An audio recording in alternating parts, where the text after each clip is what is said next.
Russia's defense ministry claims to have found evidence of chemical weapons used by terrorists in Aleppo. Lizzie Phelan's got more.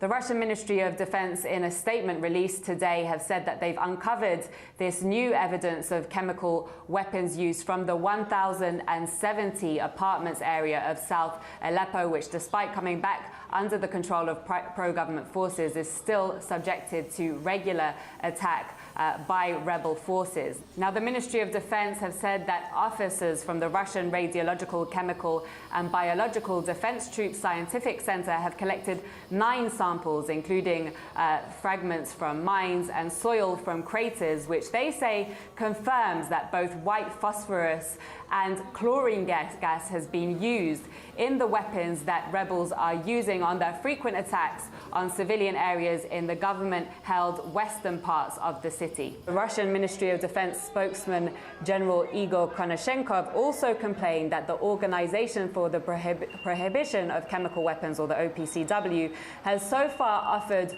no cooperation in regards to these allegations. It's not the first time that the Ministry of Defense have alleged chemical weapons use. They did so also earlier this month. Despite the invitation to work together, the Organisation for the Prohibition of Chemical Weapons has not yet sent its experts to Aleppo.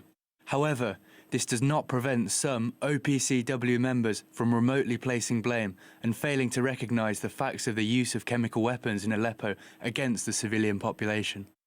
Now, both the government and the opposition for some time now have been trading accusations about chemical weapons use. When I was in the government-held West Aleppo in September, I met doctors from the public hospitals there who said that they'd received many cases of victims of rebel shelling who had displayed symptoms of having inhaled chlorine gas. But back to these allegations from the Ministry of Defense today, we will indeed be waiting to see if the OPCW indeed responds or reacts to this evidence that the Russian Ministry of Defense says that it has collected.